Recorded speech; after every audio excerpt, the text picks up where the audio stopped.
ام المومنین حضرت ام حبیبہ رضی اللہ تعالی عنہ حضور اکرم صلی اللہ علیہ وسلم سے پہلے عبید اللہ بن جحش کے نکاح میں تھی۔ دونوں خاوند بیوی ساتھ ہی اکٹھے مسلمان ہوئے اور حبشہ کی ہجرت بھی انہوں نے اکٹھے کی۔ وہاں جا کر خاوند مرتد ہو گیا، دین سے پھر گیا، اور اسی ارتداد ہی کی حالت میں مر گیا خاوند، ان کا خاوند ام حبیبہ رضی اللہ تعالی عنہ کا۔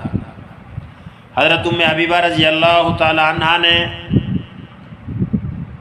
یہ بیوگی کا زمانہ، بیوہ ہو گئی نا، یہ بیوگی کا زمانہ انہوں نے حبشہ میں گزارا۔ حضور اکرم صلی اللہ علیہ وسلم نے وہیں پر ہوتے ہوئے نکاح کا پیغام بھیجا اور حبشہ کے بادشاہ کی معرفت سے نکاح ہوا۔ نکاح کے بعد مدینہ طیبہ تشریف لائیں۔ صلح کے زمانے میں ان کے باپ ابو سفیان جو بعد میں مسلمان ہوئے رضی اللہ تعالی عنہ مدینہ آئے۔ ان کے آنے کا مقصد یہ تھا کہ حضور صلی اللہ علیہ وسلم سے صلح کی مضبوطی کے لیے گفتگو کی جائے۔ جو ہمارے درمیان صلح ہے، آپ صلی اللہ علیہ وسلم کے ساتھ بیٹھ کر بات کر کے گفتگو کر کے اس کو اور مضبوط کیا جائے۔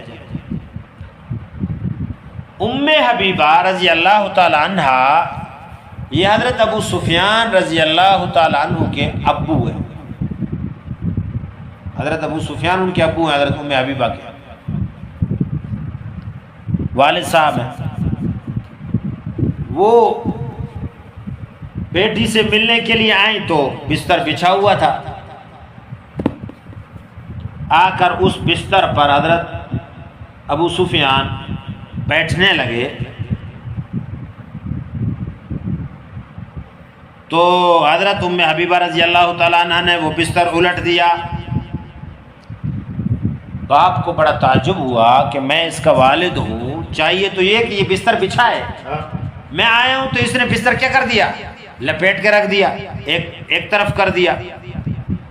تو انہوں نے پوچھا کیا یہ بستر میرے قابل نہیں تھا؟ تو حضرت ام حبیبہ نے فرمایا یہ اللہ کے پاک اور پیارے رسول صلی اللہ علیہ وسلم کا بستر ہے، اور تم کیونکہ مشرک ہو، ناپاک ہو، اس لیے اس پاک بستر پر ناپاک مشرک بیٹھ جائے یہ ام حبیبہ کو برداشت نہیں ہے، اس لیے میں نے لپیٹ دیا۔ کیونکہ اس زمانے میں حضرت ابو سفیان کیا نہیں ہوئے تھے؟ مسلمان نہیں ہوئے تھے۔ ابا کو بڑا رنج ہوا، بڑا غم ہوا کہ یہ کیسا کام، کیسا بات؟ کہنے لگی ام حبیبہ تم جب سے مجھ سے جدا ہوئی ہو تم میں بری باتیں آنے لگی ہے۔ مگر ام حبیبہ رضی اللہ تعالیٰ عنہ کے دل میں حضور علیہ اکرم صلی اللہ علیہ وسلم کی جو عظمت تھی اس کے لحاظ سے وہ کب اس کو گوارا کر سکتی تھی کہ کوئی ناپاک مشرک چاہے باپ ہی کیوں نہ ہو وہ آ کر حضور اکرم صلی اللہ علیہ وسلم کے پاک بستر پر بیٹھ سکے۔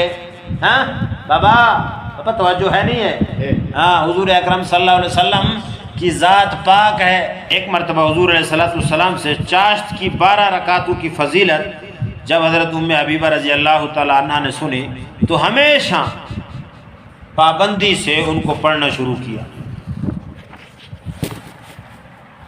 ان کے والد کا جب انتقال ہوا یعنی حضرت ابو سفیان کا،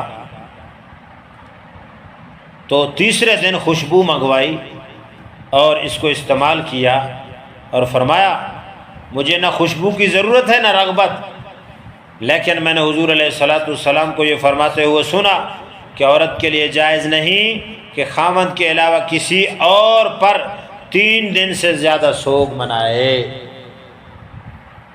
ہاں خاوند کے لیے 4 مہینے 10 دن ہوتے ہیں، اس لیے خوشبو استعمال کرتی ہوں کہ سوگ نہ سمجھا جائے میرا ابا فوت ہو گیا 3 دن ہو گئے، اب آج خوشبو کا استعمال مجھے ضرورت نہیں ہے، لیکن اس لیے تاکہ لوگ یہ نہ سمجھیں کیا ہو رہا ہے، سوگ میں ابھی تک چل رہی ہے، نہیں ختم ہے سوگ۔